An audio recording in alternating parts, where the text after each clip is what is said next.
स्वागत है आप सभी का हमारे आज के सेशन में, जिसमें हम चर्चा कर रहे हैं अध्याय संख्या 15 के श्लोक संख्या 7 को। तो अब तक अगर हम देखें तो 15वें अध्याय में हमने चर्चा करना प्रारंभ किया था एक ऐसे अश्वत्थ वृक्ष के विषय में जिसकी जड़ें ऊपर की ओर हैं और जिसकी शाखाएं नीचे की ओर फैली हुई हैं, और वास्तविकता में वह वास्तविक वृक्ष का प्रतिबिंब है, जो कि मतलब ये भौतिक संसार है। और फिर उसके बाद भगवान ने बताया कि विरक्ति के शस्त्र से हमको इस पेड़ को काट देना चाहिए, और उसके पश्चात हमको एक ऐसे स्थान की शरण में जाना चाहिए जहाँ पर जाकर के फिर से लौटना ना पड़े।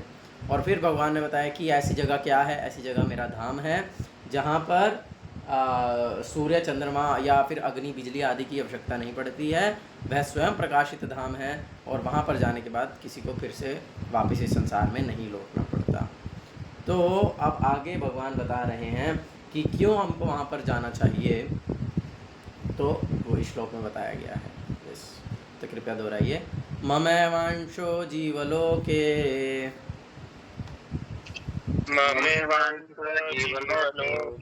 जीवभूतः सनातनः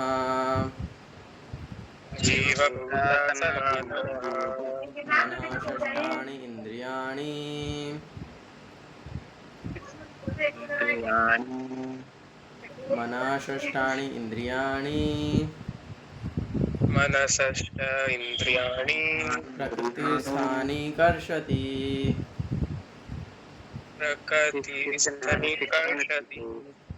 तो बहुत महत्वपूर्ण श्लोक है, हमने पहले भी कई बार इस पर चर्चा किया। ममैव अंशो, भगवान बोल रहे हैं कि मेरे ही अंश हैं। कौन? जीवलोके, सारे जीव, जो कि जीवभूता, जो कि बद्ध जीव हैं इस संसार में, जो बंद हैं, और सनातनः, और वे मेरे सनातन अंश हैं, शाश्वत अंश हैं। ऐसा नहीं है ना। और वो लोग क्या कर रहे हैं? मन षष्ठानि इंद्रियाणि, मुख्य रूप से हमारी 5 इंद्रियां हैं, लेकिन जो कि मन, जो कि छठी इंद्रिय है, तो ये 6 इंद्रियों के 6 इंद्रियां मिल करके मन षष्ठानि इंद्रियाणि प्रकृति स्थानी कर्षति, इस भौतिक संसार में संघर्ष कर रहे हैं इन 6 इंद्रियों से।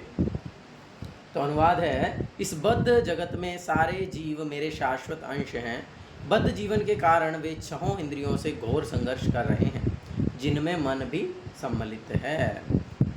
तो इसीलिए जो जीव है वो इस वैसे तो भगवान का शाश्वत अंश है, लेकिन वो क्या हो गया है? इस संसार में बद्ध हो गया है, और इस संसार में बद्ध होकर के वो 6 इंद्रियों से, यानी कि मन और क्या बोलते हैं, जो हमारी बाकी की इंद्रियां हैं, जैसे कि आँख, नाक, जीभ, कान, त्वचा, इन सब से संघर्ष करते रहते हैं। कैसे? श्लोक का तात्पर्य में बताते हैं। इस श्लोक में जीव का स्वरूप स्पष्ट है। जीव परमेश्वर का सनातन रूप से सूक्ष्म अंश है। ऐसा नहीं है कि बद्ध जीवन में वह एक व्यष्टित्व धारण करता है और मुक्त अवस्था में वह परमेश्वर से एकाकार हो जाता है। जैसा कि मायावादी लोग कहते हैं कि हम कब तक अपना एक अलग अस्तित्व मान रहे हैं, जब तक हम क्या हैं? हम बद्ध अवस्था में हैं। जब हम मुक्त हो जाएंगे तो क्या हो जाएगा? हम भगवान से एक हो जाएंगे। जब मुक्त हो जाएंगे तो एक हो जाएंगे। तो ये जो बोल रहे हैं ये गलत है, ऐसा नहीं है। क्यों ऐसा नहीं है? क्योंकि यहाँ पर भगवान क्या बोल रहे हैं? ममैवांशो जीवलोके जीवभूता सनातन, कि जो जीव हैं वो मेरे सनातन अंश हैं, वो सदैव मेरे अंश रहते हैं। ऐसा नहीं है कि अभी जब भौतिक जीवन में वो हैं, बद्ध जीवन में हैं, तो वो अलग हैं, तब तो वो अंश रूप में हैं, लेकिन जब वो मुक्त हो जाएंगे तो वो भगवान ही बन जाएंगे, तो वो एक ही हो जाएंगे। तो ऐसा नहीं है। कोई मायावादी लोग उदाहरण देते हैं दर्पण का, है ना, कि जब तक दर्पण है तब तक 2 हैं, है ना। हम दर्पण में अपने प्रतिबिंब को देखते हैं, तो एक मैं हूँ और एक मेरा प्रतिबिंब, तो 2 हो गए ना। लेकिन दर्पण हटा देंगे तो फिर एक ही बचेगा, है ना, कि भाई फिर तो एक ही है, फिर तो 2 कहाँ है। तो इसीलिए वो कहते हैं कि इसी प्रकार से जब तक हम बद्ध अवस्था में हैं तो हम अपने आप को भगवान से अलग समझ रहे हैं। जब हम मुक्त हो जाएंगे तो हम भगवान ही हो जाएंगे, लेकिन वास्तविकता में ऐसा नहीं है। भगवद गीता का ये श्लोक इस सिद्धांत को स्वीकार नहीं करता। क्यों? क्योंकि यहाँ पर क्या कहा गया है? ममैवांशो जीवलोके जीवभूता सनातना, तो यह सनातन का अंश रूप है। यहाँ पर स्पष्टतः सनातन कहा गया है। वेद वचन के अनुसार परमेश्वर अपने आप को असंख्य रूपों में प्रकट करके विस्तार करते हैं, जिनमें से व्यक्तिगत विस्तार विष्णु तत्व कहलाते हैं और गौण विस्तार जीव कहलाते हैं, है ना। जिसको हम सरल भाषा में समझते हैं तो कहते हैं सवांश और विभिन्न अंश। तो जो भगवान के मुख्य अंश होते हैं, जो भगवान के सब अंश होते हैं, उन्हें विष्णु तत्व कहते हैं। वो भगवान के ही समान होते हैं।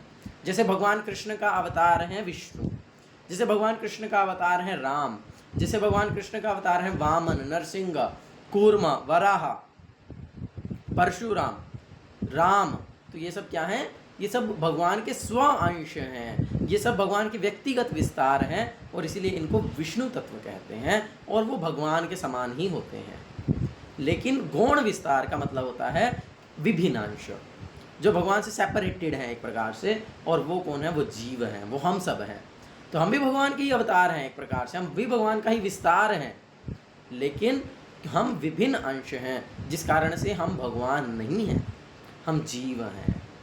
तो इसीलिए, लेकिन हम सनातन अंश हैं हमेशा। इसी प्रकार से हम भगवान के अंश रहते हैं, कभी भगवान से एक नहीं हो जाते हैं। दूसरे शब्दों में विष्णु तत्व निजी विस्तार यानी सवांश हैं और जीव विभिन्नांश हैं, है ना। अपने सवांश द्वारा वे भगवान राम, नरसिंहदेव, विष्णु मूर्ति तथा वैकुंठ लोकों के प्रधान देवों के रूप में प्रकट होते हैं। विभिन्नांश अर्थात जीव सनातन सेवक होते हैं। भगवान के सवांश सदैव विद्यमान रहते हैं। इसी प्रकार जीवों के विभिन्नांशों के अपने स्वरूप होते हैं। परमेश्वर के विभिन्नांश होने के कारण जीवों में भी उनके आंशिक गुण पाए जाते हैं, जिनमें से स्वतंत्रता एक है। तो जब भगवान के जो सवांश होते हैं उनमें तो भगवान के ऑलमोस्ट सारे गुण होते हैं। ऑफ कोर्स बिल्कुल पूरे तो नहीं होते, लेकिन ऑलमोस्ट सारे गुण होते हैं। जैसे राम जी हो गए, नरसिंहदेव हो गए, वामन हो गए, कोई भी विष्णु मूर्ति हैं, वो भगवान के सवांश हैं और उनमें भगवान जैसे ही सारे गुण होते हैं। लेकिन जो विभिन्न अंश हैं यानी कि जो जीव हैं, उनमें भगवान के कुछ गुण होते हैं और वो भी बहुत थोड़ी सी मात्रा में होते हैं। जैसे यहाँ पर उदाहरण दिया गया है स्वतंत्रता कि भगवान जो है वो पूर्ण स्वतंत्र हैं। श्रीमद् भागवतम वर्णन करता है, ओम नमो भगवते वासुदेवाय जन्माद्यस्येत अन्व्याद इतर्थ अर्थेषु अभिज्ञ स्वराट। अभिज्ञ का अर्थ है सब कुछ जानने वाले, स्वराट का अर्थ है पूर्ण रूप से स्वतंत्र। तो भगवान सब कुछ जानते हैं, भगवान पूर्ण रूप से स्वतंत्र हैं। लेकिन जीव हम उनके अंश होने के कारण, विभिन्न अंश होने के कारण हम सब कुछ नहीं जानते, लेकिन कुछ कुछ चीज़ें हम जानते हैं, है ना। और उसी प्रकार से हमारे पास पूर्ण स्वतंत्रता नहीं है, लेकिन कुछ स्वतंत्रता तो हमारे पास है ना। तो प्रत्येक जीव का आत्मा रूप में अपना व्यष्टित्व तथा सूक्ष्म स्वातंत्र्य होता है। इसी स्वातंत्र्य के दुरुपयोग से जीव बद्ध बन जाता है।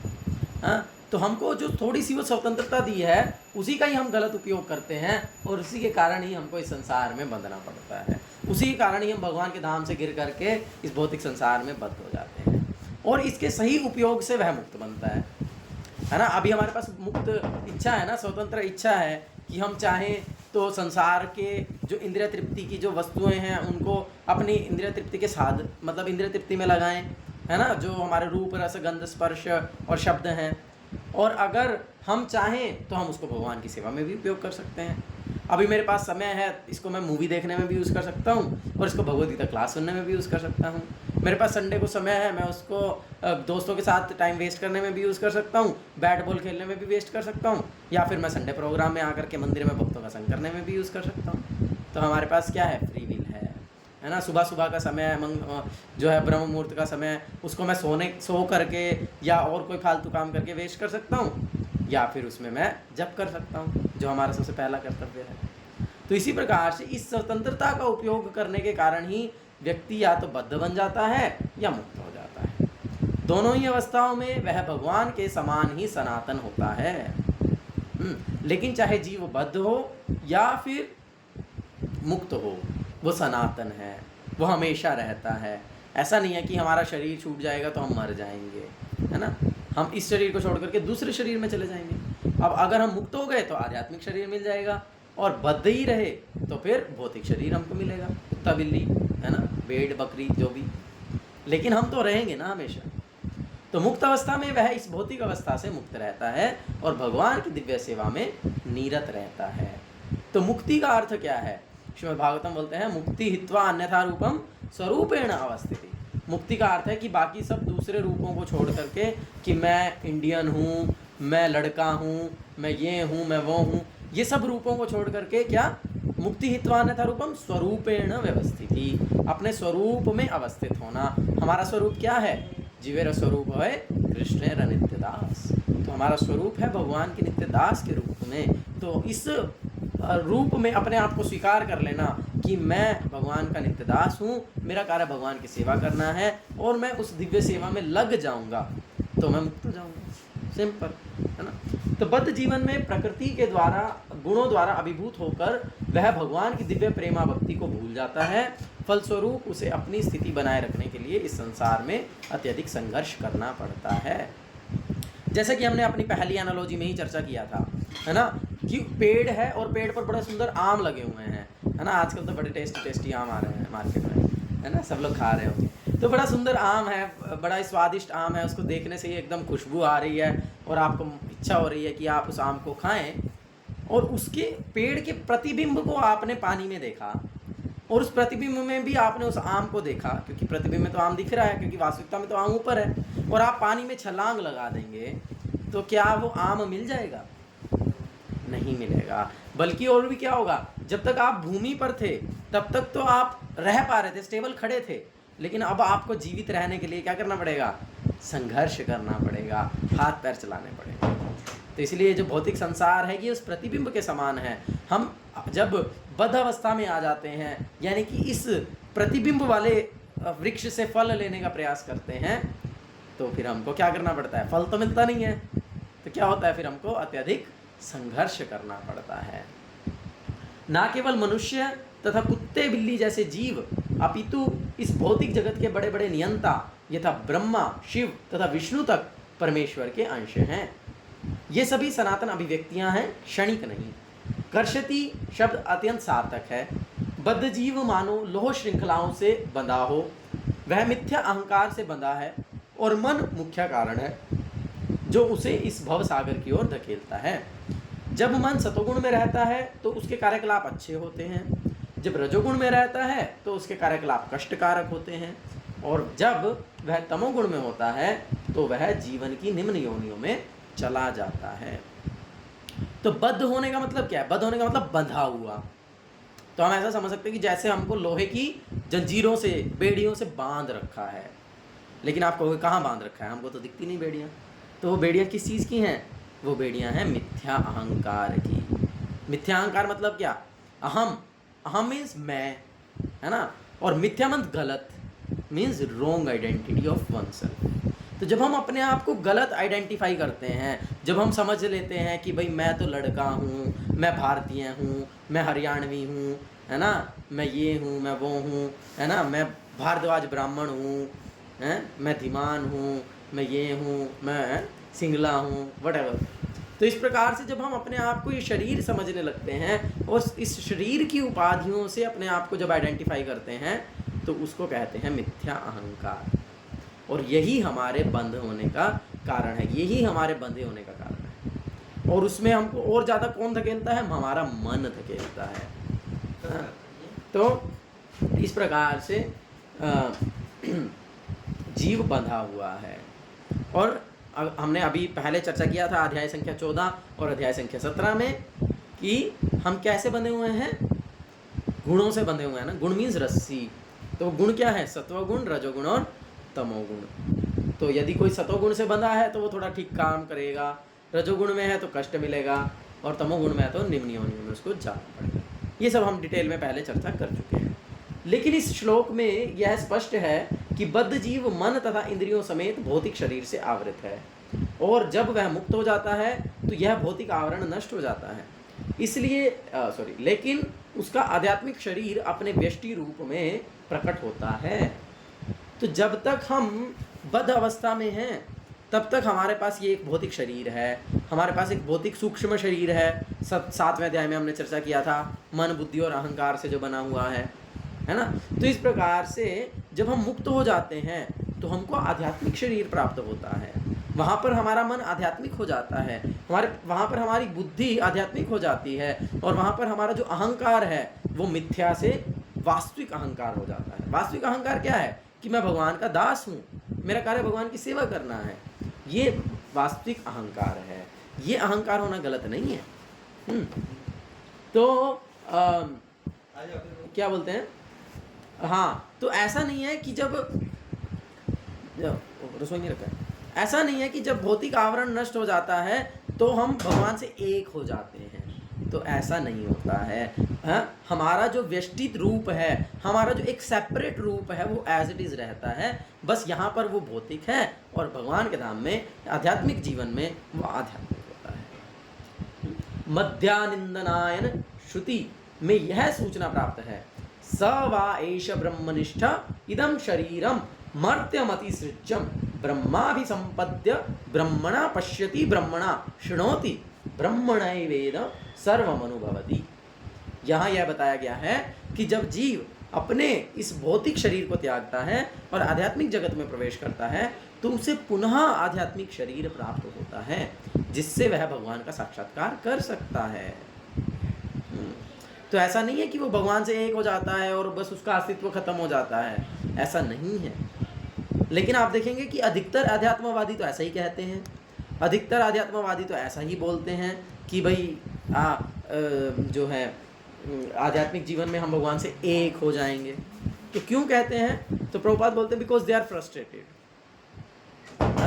वो इस जीवन में फ्रस्ट्रेट हो चुके हैं, इस शरीर के साथ वो परेशान हो चुके हैं कि जब मेरा एक रूप है, जब मेरी कुछ विशेषताएं हैं, तो क्या है, मेरे को कितने सारे कष्ट हैं, मेरे को कितना सारा स्ट्रगल करना पड़ता है ना, इस संसार में इंद्रियों को तुष्ट करने के लिए लेकिन इसीलिए जब मैं आध्यात्मिक जीवन में चला जाऊंगा तो फिर मैं निर्विशेष हो जाऊंगा, तो फिर मैं निराकार हो जाऊंगा। तो क्योंकि ये आकार ही तो दुखों का कारण है, ये विशेषता ही तो दुखों का कारण है, तो इसीलिए फिर मैं दुखों से मुक्त हो जाऊंगा। तो इसीलिए because they are frustrated, Prabhupada बोलते हैं। हाँ, तो इसीलिए ऐसा नहीं है, लेकिन हमारे को वहाँ पर आध्यात्मिक शरीर मिलता है जो इस भौतिक शरीर से पूर्ण रूप से पृथक होता है। यह उनसे आमने सामने बोल सकता है और सुन सकता है तथा जिस रूप में भगवान हैं उन्हें समझ सकता है। स्मृति में भी यह ज्ञात है, वसंती यत्र पुरुषः सर्वे वैकुंठ मूर्तयः। वैकुंठ में सारे जीव भगवान जैसे शरीरों में रहते हैं। जहाँ तक शारीरिक बनावट का प्रश्न है, अंश रूप जीवों और विष्णु मूर्ति के विस्तारों में कोई अंतर नहीं होता। दूसरे शब्दों में भगवान की कृपा से मुक्त होने पर जीव को आध्यात्मिक शरीर प्राप्त होता है। ममैवांश शब्द भी अत्यंत सार्थक है, जिसका अर्थ है भगवान का अंश। भगवान का अंश ऐसा नहीं होता जैसे किसी पदार्थ का टूटा खंड। हम द्वितीय अध्याय में देख चुके हैं कि आत्मा के खंड नहीं किए जा सकते। इस खंड की भौतिक जगत दृष्टि से अनुभूति नहीं हो पाती। यह पदार्थ की भांति नहीं है जिसे चाहो तो कितने ही खंड कर दो और उन्हें पुनः जोड़ दो। तो अब यहाँ पे बोले ममैवांश, भगवान का अंश है, तो इसको कुछ लोग भौतिक दृष्टि से समझने का प्रयास करते हैं कि जैसे मान लीजिए आप एक पेपर है, एक कागज है, आप उसके टुकड़े कर दो, आप उसके अंश कर दो, बहुत सारे अंश कर दो, तो क्या होगा, वास्तविक पेपर का अस्तित्व खत्म हो जाएगा। अब वो केवल अंश बचेंगे, है ना। जो वास्तविक जो कागज था वो तो खत्म हो गया। तो इसलिए कुछ लोग बोलते हैं कि हाँ देखो, भगवान ने अपने आप, सब जीव भगवान के अंश हैं, तो इसलिए अब यही बस भगवान है। अब जो पूर्ण भगवान है वो अब जो है अवेलेबल नहीं है। अब जो पूर्ण भगवान है वो तो अवेलेबल नहीं है। तो इस प्रकार से भगवान, नाउ गॉड इज डेड। लेकिन ऐसा नहीं होता है। आध्यात्मिक भौतिक जीवन में 1 + 1 2, 1 - 1 0, लेकिन आध्यात्मिक जगत में 1 + 1 1 और 1 - 1 1। तभी तो वो पूर्ण है, इसीलिए तो वो पूर्ण है। पूर्णमदा पूर्णमिदं पूर्णात् पूर्णमुदच्यते पूर्णस्य पूर्णमादाय पूर्णमेवावशिष्यते।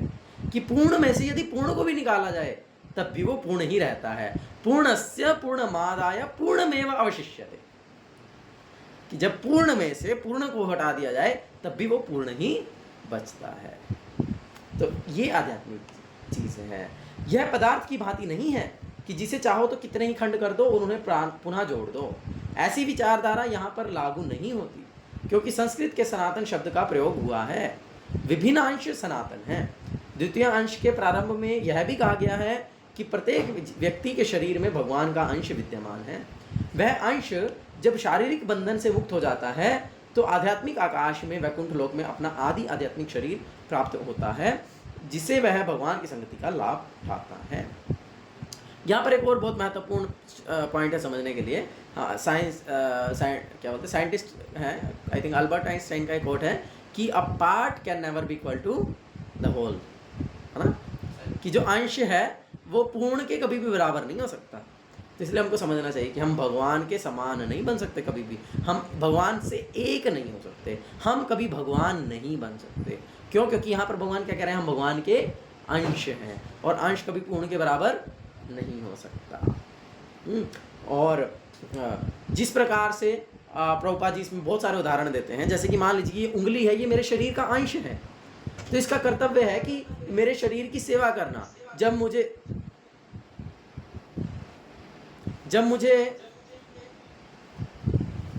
एक मिनट बात सुनो, तो पूर्ण का काम क्या बोला था, तो जब सॉरी डिस्टर्ब हो गया गोविंदा। तो जो हाँ, ये जो उंगली है ये हमारे शरीर का पार्ट है, तो इसका कार्य क्या है, शरीर की सेवा करना। कि भाई ठीक है, मेरे को सिर में खुजली हो रही है तो सिर में खुजलाना, टांग में खुजली है तो टांग में खुजलाना, है ना। तो ये उंगली का कार्य है। क्यों? क्योंकि वो शरीर का अंश है। अगर ऐसा नहीं करेगी तो, अगर मैं चाह रहा हूँ सिर को खुजलाना लेकिन मेरा हाथ उठ करके ऊपर तक नहीं जा रहा है तो इट मीन्स इसमें गड़बड़ है ना, कुछ बीमारी है ना।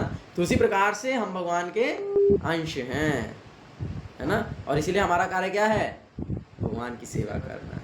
अगर हम भगवान की सेवा नहीं कर रहे हैं तो हम क्या हैं, we are in diseased condition, हम बीमार अवस्था में हैं। और बीमार अवस्था में क्या हम खुश होते हैं? जब बुखार होता है, जब सिर दर्द होता है तो क्या हम बड़े आनंद में रहते हैं? तो फिर हम बीमार अवस्था में कैसे आनंद में रह सकते हैं? हम चाहते हैं ना हमेशा जल्दी जल्दी ठीक हो जाए, जल्दी जल्दी ठीक हो जाए, है ना। तो उसी प्रकार से अभी हम बद्ध अवस्था में, बीमार अवस्था में हैं, तो इसलिए हमारा कार्य है भगवान की सेवा करना। जब हम भगवान की सेवा में लग जाएंगे तो हम वास्तविकता में फिर से ठीक होने लग जाएंगे, है ना। इसलिए this is the hospital, Prabhupada बोलते हैं we have made the hospitals for the diseased souls. तो ये हॉस्पिटल है। किंतु ऐसा कहा जाता है कि जीव भगवान का अंश होने के कारण गुणात्मक दृष्टि से भगवान के ही समान है, जिस प्रकार स्वर्ण के अंश भी स्वर्ण होते हैं। लेकिन ऐसा भी नहीं कि भगवान एकदम अलग हैं और हम एकदम अलग हैं, है ना। हमारी भगवान के साथ गुणात्मक रूप से समानता भी है। जैसे कि मान लीजिए सोने की खान है, उसमें बहुत सारा सोना है, असंख्य संख्या में सोना है। अब उसमें से आपने थोड़ा सा सोना अगर निकाला तो वो भी तो सोना ही है। उस खान के सोने की जो गुण हैं वो गुण उस सोने में भी तो होंगे, है ना। जैसे कि प्रभुपाद जी उदाहरण देते हैं समुद्र का, कि समुद्र में बहुत सारा पानी है, अनलिमिटेड पानी है, और वो अनलिमिटेड पानी अनलिमिटेड खारा है, और उसमें अनलिमिटेड नमक है। और वही उस समुद्र की आप एक बूंद ले लो तो वो बूंद क्या है, उस समुद्र का अंश है, वो भी खारी है और उसमें भी कुछ नमक तो है, लेकिन क्योंकि वो अंश है तो उसमें वो बहुत थोड़ी सी मात्रा में है। तो इस प्रकार से हम भगवान के अंश हैं, जिससे कि हम भगवान के मात्रात्मक दृष्टि से कभी भी भगवान के समान नहीं बन सकते, लेकिन गुणात्मक दृष्टि से हम भगवान के समान ही हैं। ठीक है जी, क्लियर है? कोई प्रश्न है किसी का, कुछ यहाँ पे डाउट है यहाँ तक? चलें आगे,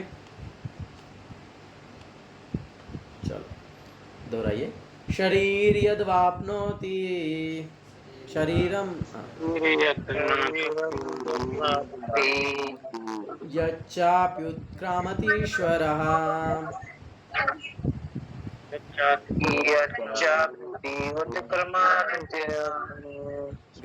गृहीत्वैतानि संयाति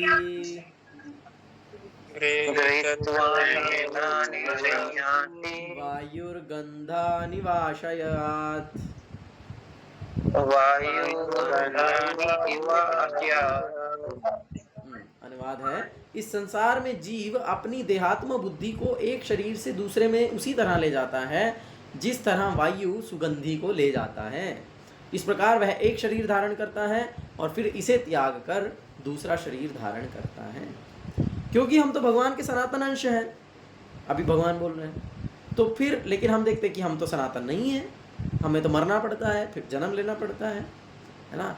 तो वास्तविकता में जो आत्मा है, जो जीव है, वो सनातन है और वो शरीरों को बदलता रहता है। क्यों? क्योंकि उसमें देहात्म बुद्धि है, क्योंकि वो अपने आप को शरीर मानता है। जैसे कि मान लीजिए जब हवा में तो कोई सुगंध नहीं, कोई गंध नहीं होती है, लेकिन वो हवा जब बहुत सुंदर उद्यान से होकर के गुजरती है, जहाँ पर बड़ा सुंदर बगीचा है, बड़े अच्छे फूल खिले हैं, उधर से होकर के गुजरती है, तो उसके पास आसपास में देखेंगे ना तो बड़ी अच्छी खुशबू आती है।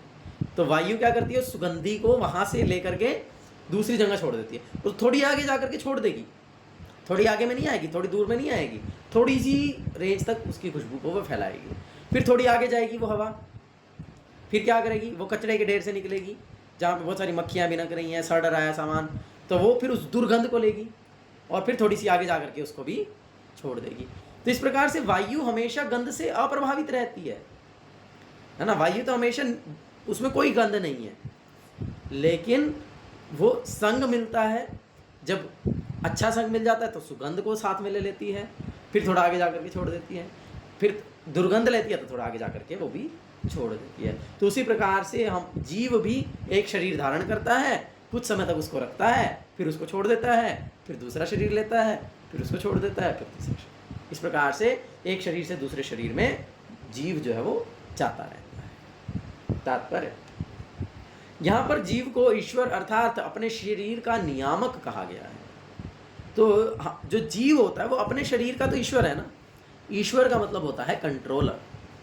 तो हम सब कंट्रोलर हैं, है ना।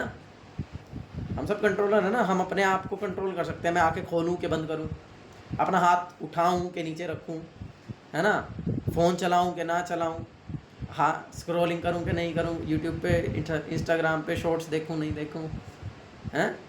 तो इस प्रकार से हम अपने शरीर के नियामक तो हैं, हम अपने शरीर को कंट्रोल कर सकते हैं। तो एक प्रकार से हम भी ईश्वर हैं, है ना। जैसे माता पिता को पिताजी कंट्रोल करते हैं और मम्मी पिताजी को भी कंट्रोल कर लेती है ना। तो इसीलिए सब ईश्वर हैं, लेकिन जो भगवान है वो क्या है, वो परम ईश्वर हैं। मतलब हम सब ईश्वर तो हैं, हम सब कुछ ना कुछ कंट्रोल तो कर सकते हैं, है ना, लेकिन हमारे ऊपर भी कुछ कंट्रोल है, हमारे ऊपर भी किसी दूसरे का कंट्रोल होता है। लेकिन परम ईश्वर का मतलब है कि वो तो सब कुछ कंट्रोल कर सकते हैं, लेकिन उनके ऊपर किसी का कंट्रोल नहीं है, वो स्वतंत्र है ना। जैसे अभी मान लीजिए कि मैं यहाँ पे रह रहा हूँ, तो मैं इस घर को कंट्रोल कर सकता हूँ कि इस घर में क्या हो, कैसे हो, कौन सी चीज़ कहाँ रखी जाए, है ना। पड़ोसी के घर में तो नहीं कर सकता, अपने घर में कर सकता हूँ, पड़ोसी के घर में थोड़ी कर सकता हूँ। जा करके कल को मैं कहूँ भाई जो हमारे कोई पड़ोस में स्कूल हो, मैं उसमें बोलूँ कि नहीं नहीं ये बेंच बाहर लगाओ, बच्चे धूप में बैठ के पढ़ेंगे, तो क्या मैं कंट्रोल कर सकता हूँ? नहीं कर सकता, है ना। तो इस प्रकार से हम एक लिमिट तक कंट्रोल कर सकते हैं। तो इसलिए हम एक लिमिट तक ईश्वर हैं, और ऊपर से हमारे ऊपर बहुत सारा कंट्रोल है। हमारे माता पिता हमको कंट्रोल करते हैं, है ना, और बहुत सारे लोग हमको कंट्रोल करते हैं। तो इसलिए हम परमेश्वर तो नहीं है, लेकिन भगवान क्या है, भगवान परमेश्वर हैं। वो सब कुछ कंट्रोल कर सकते हैं, लेकिन उनको ऊपर किसी का कोई कंट्रोल नहीं। यदि वह चाहे तो अपने शरीर को त्याग कर उच्चतर योनि में जा सकता है, और चाहे तो निम्न योनि में जा सकता है। तो ये जीव के पास कंट्रोल है कि वो चाहे तो ऊपर जाए, चाहे तो नीचे जाए, है ना। जैसे कार्य करेंगे उसके अनुसार अगला शरीर मिल जाएगा। इस विषय में उसे थोड़ी स्वतंत्रता है। शरीर में जो परिवर्तन होता है वह उस पर निर्भर करता है। मृत्यु के समय वह जैसी चेतना बनाए रखता है वह ही उसे दूसरे शरीर तक ले जाती है ना। जैसे हमने भरत महाराज के केस में देखा, है ना, हिरण से आसक्त हो गए, तो उन्होंने अपनी चेतना को हिरण जैसा बना लिया, तो इस कारण से उनको अगले जन्म में हिरण बनना पड़ा। तो इसलिए अगर हम अपनी चेतना को कृष्ण चेतना बना लेंगे, कृष्ण भावना अमृत को विकसित कर लेंगे, तो फिर हमारा अगला जन्म कहाँ होगा, जहाँ पर कृष्ण है ना, वहाँ पर होगा ना, हम कृष्ण के पास चले जाएंगे। तो उसी प्रकार से अगर हम कुत्ते से आ सकते हैं, बिल्ली से आ सकते हैं, हमने अपनी चेतना कुत्ते बिल्ली गधे जैसी बना रखी है, तो अगले जन्म में फिर कुत्ता बिल्ली या गधा ही बनना पड़ेगा। यदि वह कुत्ते या बिल्ली जैसी चेतना बनाता है तो उसे कुत्ते या बिल्ली का शरीर प्राप्त होता है। यदि वह उस अपनी चेतना दैवी गुणों से स्थित करता है तो उसे देवता का स्वरूप प्राप्त होता है। और यदि वह कृष्ण भावनामृत में होता है तो वह आध्यात्मिक जगत में कृष्ण लोक में जाता है, जहाँ उसका सानिध्य कृष्ण से होता है। यह दावा मिथ्या है कि इस शरीर के नाश होने पर सब कुछ समाप्त हो जाता है। आत्मा एक शरीर से दूसरे शरीर में ध्यांतरण करता रहता है और वर्तमान शरीर तथा वर्तमान कार्यकलाप ही अगले शरीर का आधार बनते हैं। हम इस जन्म में जो कार्य करेंगे, हम इस जन्म में जिस प्रकार की चीज़ें करेंगे, अगला शरीर हमको उसी प्रकार से मिलेगा। तो इस जन्म में किए गए कार्य हमारे अगले जन्म का आधार बनते हैं। कि कोई अमीर घर में जन्म लिया, कोई गरीब घर में जन्म लिया, किसी के शरीर में बहुत बीमारियां हैं, किसी को कोई बीमारी नहीं है ना। तो इस प्रकार से अनेक प्रकार की जो ये चीज़ें हैं, ये सब कैसे निर्धारित होती हैं, उसके पिछले जन्म के कार्यकलापों के अनुसार। तो कर्म के अनुसार भिन्न शरीर प्राप्त होता है और समय आने पर यह शरीर त्यागना होता है। यहाँ यह कहा गया है कि सूक्ष्म शरीर जो अगले शरीर का बीज वहन करता है, अगले जीवन में दूसरा शरीर निर्माण करता है। एक शरीर से दूसरे शरीर में देहांतरण की प्रक्रिया तथा शरीर में रहते हुए संघर्ष करने को कर्षति अर्थात जीवन संघर्ष कहते हैं। तो इसीलिए जो व्यक्ति है वो इस प्रकार से एक शरीर से दूसरे शरीर में परिवर्तन करता रहता है और यही संघर्ष है। जैसे मान लीजिए आज आप एक कमरे में रह रहे हो, फिर आपको कहा जाए चलो अब ये कमरा खाली करो, दूसरे कमरे में रहो। फिर कल को कहा जाए चलो अब ये कमरा खाली करो, चलो तीसरे कमरे में चलो, है। फिर कहा जाए चलो ये कमरा खाली करो, चलो चौथे में चलो। तो परेशान हो जाएंगे ना, है ना, संघर्ष हो जाएगा ना। अरे यार फिर से सारा सामान पैक करना पड़ेगा, फिर दूसरी जगह जाके फिर सारा सामान सेटअप करना पड़ेगा। तो संघर्ष है ना। तो उसी प्रकार से ये जीवात्मा के लिए संघर्ष है। अभी उसको मनुष्य शरीर मिला है, उसने उसमें एडजस्टमेंट किया, उसके हिसाब से रहना शुरू किया, और फिर कुछ सालों के बाद बोलते चलो अब इसको छोड़ दो, अब कुत्ते के शरीर में चलो। फिर कुत्ते के शरीर में रहेंगे, फिर वहाँ चलो गधे के शरीर में चलो, चलो शेर के शरीर में चलो। तो इस प्रकार से जीवात्मा संघर्ष करती रहती है। ठीक है जी, किसी का कुछ प्रश्न है तो पूछ सकते हैं। आज यहीं तक, कल आगे बढ़ेंगे। हरे कृष्णा कृष्ण कृष्ण हरे हरे, हरे राम राम राम हरे हरे। श्रील प्रभुपाद की जय, स्वामी श्रील गुरु महाराज की जय, भगवद्वाणी श्रीमद् भगवद गीता की जय। श्री पिताय गौर प्रेमानंदे, हरि हरि बोल।